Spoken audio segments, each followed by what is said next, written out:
लिए मजबूर कर दिया कि इतनी लंबी लड़ाई जो महिला आंदोलन की रही, हम लोगों के सभ्य होने की जो लड़ाई रही, क्या सब खत्म हो गया? क्या सब ध्वस्त हो गया?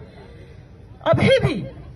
किसी जमाने में जब शुरुआती दौर था मानव सभ्यता का, तो महिलाओं को एक समुदाय का, एक जाति का, एक धर्म का, एक परिवार का, उसकी संपत्ति के रूप में महिलाओं को देखा जाता था या उसकी इज्जत से जोड़ के देखा जाता था। आज जब अपने देश में राष्ट्रपति, प्रधानमंत्री, मुख्यमंत्री, माने हर पद पर महिलाएं काबिज हैं, चाहे वह सत्ता का पद हो, चाहे वह नौकरी का पद हो, लेकिन एक बार फिर से मणिपुर की घटना ने हम लोगों को यह सोचने के लिए मजबूर कर दिया कि चाहे ये सारी चीजें बहुत ही ऊपरी सतह पर हैं, सच्चे मायने में हम अभी भी उतने ही असभ्य हैं। महिलाओं के प्रति हमारा पूरा नजरिया अभी भी वही है कि हम महिलाओं को किसी समुदाय का, किसी परिवार का, किसी धर्म का, किसी जाति का, किसी वर्ग का, उसकी संपत्ति मानते हैं। और जब उस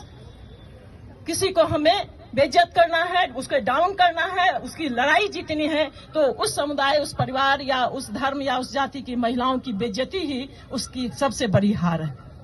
लड़ाई पुरुषों की होती है, क्षेत्र के लिए, आरक्षण के लिए, इलाके के लिए, कुर्सियों के लिए, लेकिन वो लड़ाई वो अपने दम पर नहीं जीतते हैं। आज जब हम 21वीं 22वीं सदी की बात कर रहे हैं, इस युग में भी अगर महिलाओं के शरीर को हथियार बनाया जा रहा है किसी युद्ध को जीतने के लिए, किसी हिंसा को जीतने के लिए, वह भी इतने सार्वजनिक रूप में, इससे शर्मनाक कुछ नहीं हो सकता। सही मायने में पिछला 2 दिन जो बीता है, यह सोच के कि क्या हमने जो लड़ाइयां लड़ी फिर से सब कुछ नया करना पड़ेगा? क्या हमारे जो नौजवान लड़के लड़कियां हैं वह भी वही सोच रहे हैं? क्योंकि वो बड़ी संख्या में वह नौजवान ही शामिल थे। तो इतनी शिक्षा आगे बढ़ी, सब कुछ आगे बढ़ा, लेकिन हमारे नौजवान क्या उन पुरातन चीजों से आगे नहीं बढ़ पाए कि उन्होंने एक स्त्री को ही हथियार बनाया? और जहां तक सवाल है कि किसी भी स्टेट की जब हम बात करते हैं, चाहे कोई भी सरकार हो, हमें पता है कि जब भी कहीं युद्ध होता है, संघर्ष होता है, दंगा होता है, चाहे किसी स्तर का हो,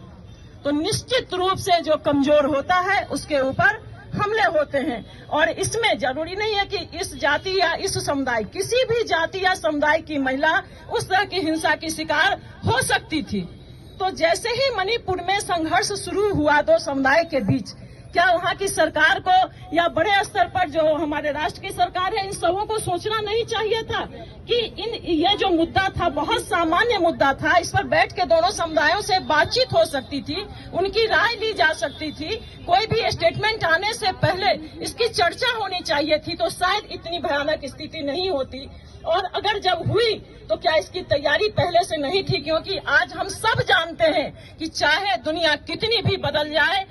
जब भी कोई संघर्ष होता है तो संघर्ष में महिलाओं के शरीर को हथियार के रूप में इस्तेमाल किया जाता है। यह एक बहुत ही बड़ा दुर्भाग्य है। और मेरे यहाँ नौजवान बच्चे खड़े हैं, मैं दोनों से, लड़के लड़कियां दोनों खड़े हैं या जो भी सड़क पर दूर तक सुन रहे हैं, सबों से यही आग्रह करूंगी कि अभी थोड़ी देर पहले मेरी एक बेटी बोल रही थी कि सिर्फ उसका वहाँ एक भाई खड़ा था, उसका एक पिता खड़ा था जो उसे नहीं बचा सका।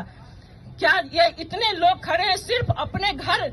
में जो बेटी है या अपने घर में हमारी जो महिला है वही हमारी इज्जत है? हमारे समाज की महिला हमारी इज्जत नहीं है, हमारे समुदाय की, हमारे जाति की। तो महिला को इज्जत के रूप में जब तक देखेंगे ना, ये लड़ाई खत्म नहीं होगी। मैं अपनी उस बेटी को कहना चाहूंगी, महिला हमारी साथी है, इस रूप में जब तक नहीं, वही इज्जत देखने में तो यह इज्जत ली जा रही है, तो इज्जत के रूप में नहीं देखना है जब तक हम साथी के रूप में, कि आपका आधा हिस्सा, आपकी आधी आबादी जिसको आप मनुष्य के रूप में देख ही नहीं रहे हैं, तो निश्चित रूप से यह समाज कभी सभ्य नहीं हो सकेगा। हम कितने भी डिजिटल हो जाएं, हम चंद्रयान पर, हम चांद पर चले जाएं, हम सूरज पर चले जाएं, लेकिन हम अभी भी धरती से 100 गज नीचे ही हैं। हम धरती पर भी खड़े होने लायक नहीं हुए हैं, क्योंकि धरती को भी हम माँ कहते हैं, तो कभी न कभी हम उसकी भी इज्जत लेते ही रहते हैं। मुझे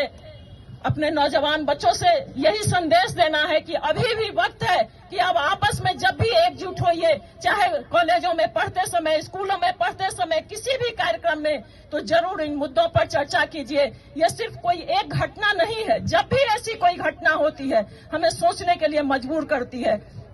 दुर्भाग्य से इतने सारे कानून बने हैं, इतने सारे आयोग बने हैं, लेकिन जब भी ऐसी कोई घटना होती है जो मैसेज आना चाहिए था स्टेट की तरफ से, सरकारों की तरफ से, वह मैसेज भी सही नहीं आता है। पॉक्सो एक्ट में जो लोग होते हैं पेरोल पर वो खुल जाते हैं। कल चंडीगढ़ की एक घटना है, एक लड़का पॉक्सो एक्ट में अंदर था, उसे जब पैरोल पर छोड़ा गया तो उसके साथियों ने लगभग 10-20 मोटरसाइकिल पर उसका जुलूस निकालते हुए, जैसे वह कितना बड़ा क्रांति करके निकला है, उसका स्वागत करते हुए, उससे घृणा नहीं किया किसी ने।